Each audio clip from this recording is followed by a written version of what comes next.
In the previous video, we had A, and A had contracted to pay a floating rate of interest.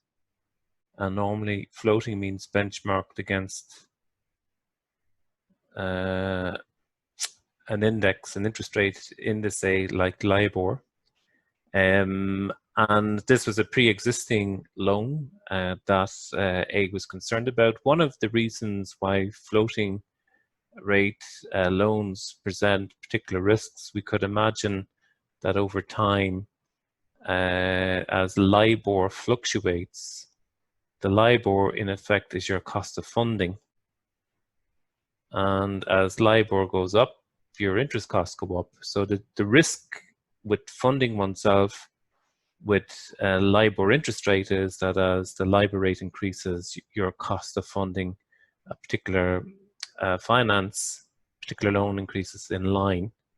So A then can very simply, one straightforward solution here is to contract to pay, enter into a swap, pay some fixed rate, and in return receive some LIBOR denominated rate.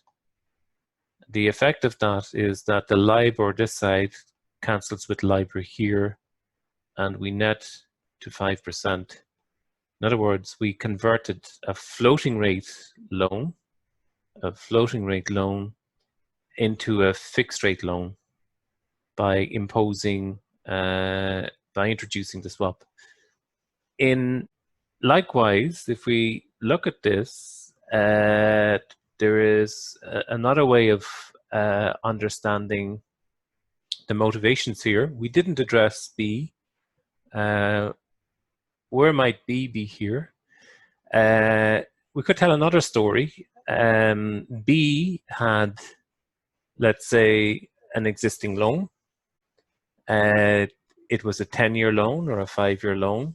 Perhaps the maturity coincided with A's maturity on their existing or pre-existing loan. B is contracted to pay 4%, which is a fixed rate.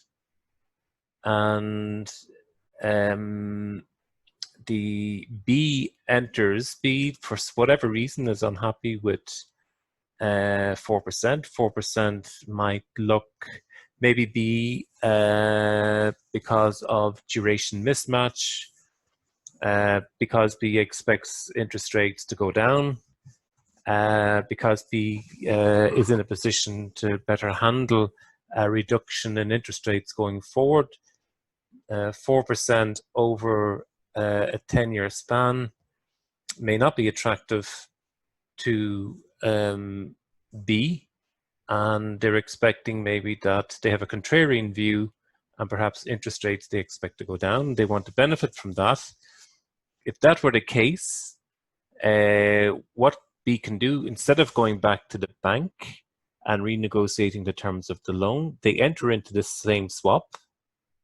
They receive 5%. If B receives 5%, then that would imply the 5% here and the 4% here would mean that B is up 1%, and they're paying LIBOR, and the net position to B's net position here would be equal to LIBOR, not +1, but -1. So LIBOR is a cost.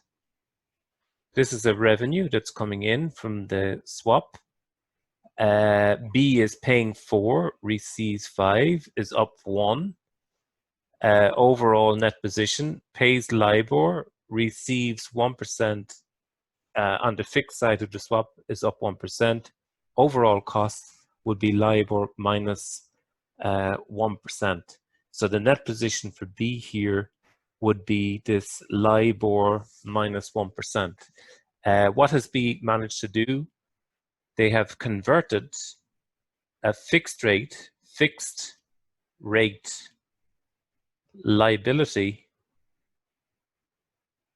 to a floating rate liability, right? To a floating rate liability. which in B's case may be desirable, especially if they perceive that the interest rates in the future may actually be going in decline. But it may not even be that. It may just be that B is more comfortable with a floating rate liability that perhaps suits, matches better against some revenue stream that they have, and floating rate liability is an improved profile. Okay,